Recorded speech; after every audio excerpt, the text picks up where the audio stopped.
Assalamualaikum warahmatullahi wabarakatuh.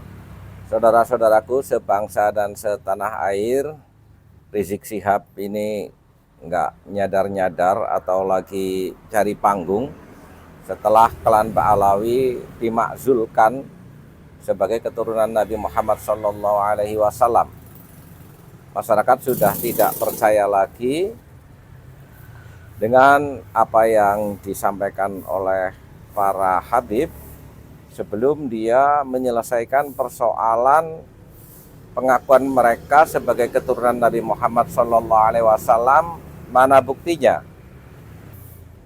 Itu sebenarnya titik krusial dari Rizik Syihab untuk menyelesaikan persoalan yang dia dan klannya hadapi. Bukannya kok terus membuat gaduh dengan menarasikan pemakzulan pasca Pilpres yang sudah berjalan dengan baik ini, lupa dirinya sudah dimakzulkan dengan adanya perkembangan sains dan teknologi. Silakan tes DNA, Anda itu sebenarnya siapa? Bacalah kitab karya Kiai Haji Imaduddin Utsman yang menyatakan bahwa para kabaib bukanlah keturunan Nabi Muhammad SAW. Lalu mintalah maaf kepada seluruh rakyat Indonesia atas klaim kalian selama ini, sehingga mendapat penghormatan sebagai keturunan Nabi Muhammad SAW yang ternyata palsu. Bukan kok bikin berisik di negeri ini. Indonesia sudah sangat maju dengan segala aturan dan tata kelola pemerintahan yang ada, baik secara konstitusi dan etika politik yang sudah dibangun lama dengan mekanisme dan perundangan yang tertata rapi. Jadi nggak perlulah berisik, bikin gaduh, sok-sok nasehatin, sok-sok kayak jagoan berbicara tentang pressure terhadap institusi negara yang sah di Indonesia. Oke, buat lucu-lucu aja ini kita dengarkan pidatonya Rizik Syihab. Tapi Habib ini negara hukum, nggak bisa diselesaikan DPR. Siapa bilang? Ada dua cara penyelesaian di kita punya negeri, saudara. Pertama, penyelesaian hukum.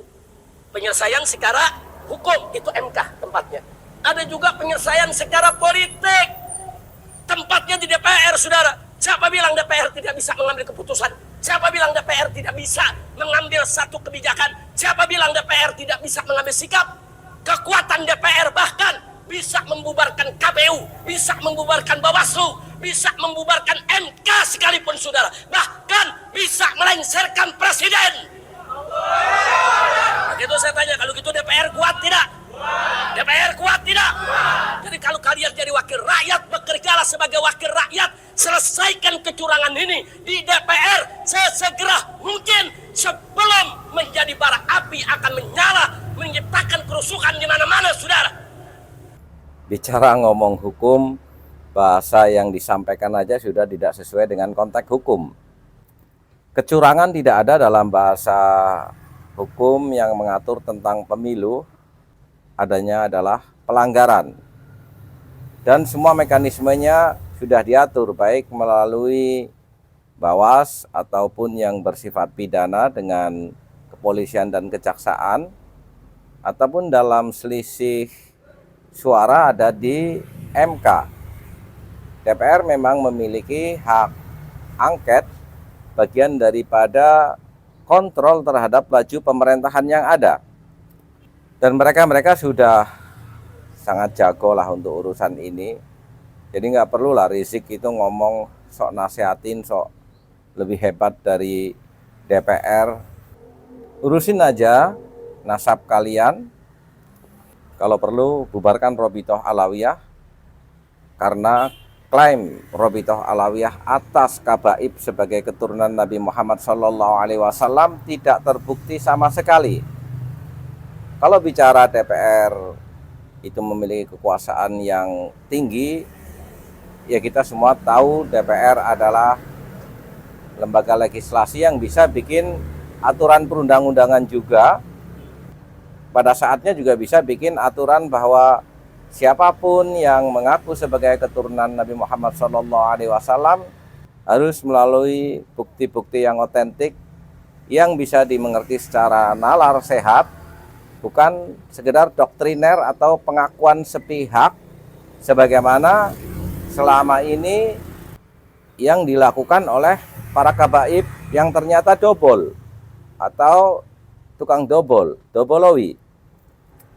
Dalam perspektif hukum Islam, pemakzulan terhadap seorang pemimpin, apalah istilahnya itu presiden, tidak ada satu syariat yang menyuruh terhadap perilaku sikap atas pemakzulan kecuali dengan adanya syarat-syarat yang sangat rumit, dan itu harus diatur dalam sebuah konstitusi. Yang kedua, apapun sikap politik, dalam hal ini pemakzulan, harus dilihat juga terhadap masalah maslahat atau mafsadatnya. Kalau justru sikap politik ini menimbulkan sebuah kegaduhan dan perpecahan dalam konteks bernegara, ada adigium di dalam kalangan Ahlus Sunnah wal Jamaah, pelengseran kekuasaan tidak lebih baik daripada 100 tahun kezaliman yang dilakukan oleh penguasa. Jadi sangat ketat sekali aturan main dalam hukum Islam.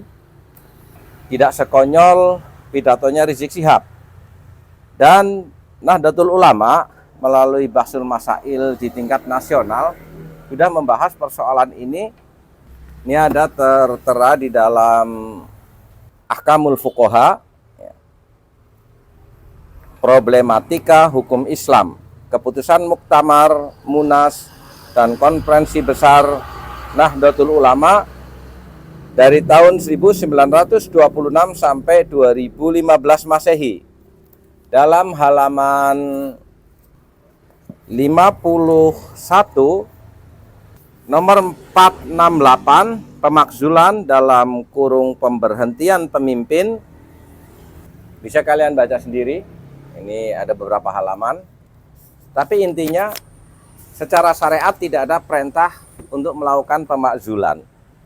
Kalau toh itu harus dilakukan, maka ada standar konstitusi yang mengatur. Yang kedua, ada kemaslahatan, bukan justru perpecahan ataupun sampai menimbulkan chaos. Jadi dua koridor ini yang harus diperhatikan bersama-sama bagi semua kalangan, agar khususnya orang awam tidak terprovokasi oleh pidato-pidato Rizik Syihab yang ngawur. Bersiaplah. Walafu minkum. Wassalamualaikum warahmatullahi wabarakatuh.